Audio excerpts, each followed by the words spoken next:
Новопокровка айылында жеңил унаа толугу менен күйүп кетти. Жалал-Абадта 3 адамдын өмүрүн алган жол кырсыгы катталды. Кыргызстанда күйүүчү майга болгон баа 50 тыйынга арзандады. Ички иштер министрлиги Курсан Асановдун кармалуусу боюнча билдирүү жасады. Дүйнө жүзү боюнча интернет бир канча айга өчүрүлүшү мүмкүн. Быйыл Бишкектеги мектептерде 170 000 окуучу билим алат. Новопокровка айылында жеңил унаа толугу менен күйүп кетти. Бул тууралуу Өзгөчө кырдаалдар министрлигинин басма сөз кызматы билдирет. Маалыматка ылайык, Чүй облусунун Ысык Ата районундагы Новопокровка айылында жолдун жээгинде Volkswagen T4 үлгүсүндөгү унаа толугу менен күйгөн. Өрт саат 12:20 чектөөгө алынып, саат 12:38 толук өчүрүлдү. Өрттүн келип чыгуу себептери такталууда.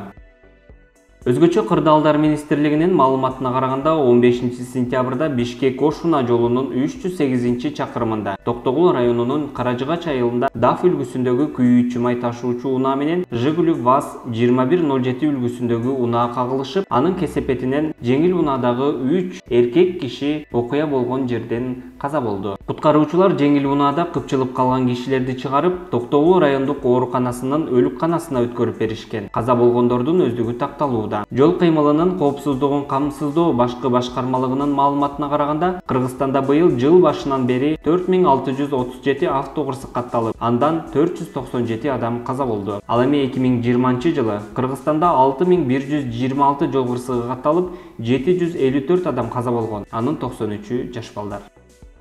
Кыргызстанда күйүүчү майга болгон баа 50 тыйынга арзандады. Бул тууралуу Нефтетрейдерлер ассоциациясынан билдиришти. Маалыматка ылайык, 14 сентябрга карата май куюучу жайларда күйүүчү майдын 1 литри 50 тыйынга арзандады. Ошондой эле атамекендик Нефтетрейдерлер 60 күнгө жете турган бензиндин кору бар деп айтылат маалыматта.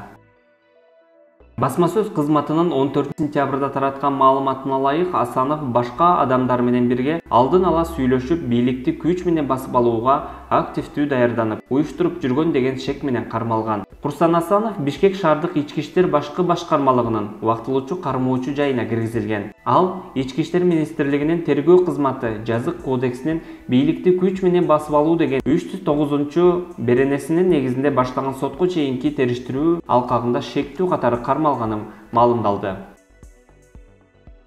Келечекте магниттик бороондор интернеттин ишине тоскоолдук жаратышы мүмкүн. Магниттик бороон учурда күн магниттешкен бөлүкчөлөрдү өтө көп көлөмдө бөлүп чыгарат.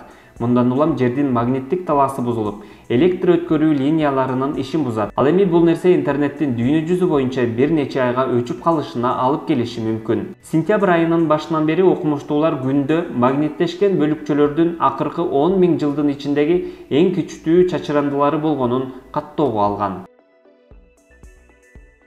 Бүгүн 15 сентябрда өлкө аймактарында жаңы окуу жылы башталып, мектептерде салтанаттуу линейка орун алды. Бул тууралуу шаардык мэриянын маалымат кызматынан маалымдашты. Ага ылайык, Борбор калаада быйыл 1-класска 16 840 окуучу кабыл алынды. Бул жылы Бишкек шаарындагы мектептерде 170 000 окуучу окуйт. Алардын ичинен 16 840 бала мектеп босогосун алгачкы жолу атташты. Салтанаттуу линейкада коңгуроо кагылып, андан соң ачык сааттар өтүлдү, деп жазылат маалыматта.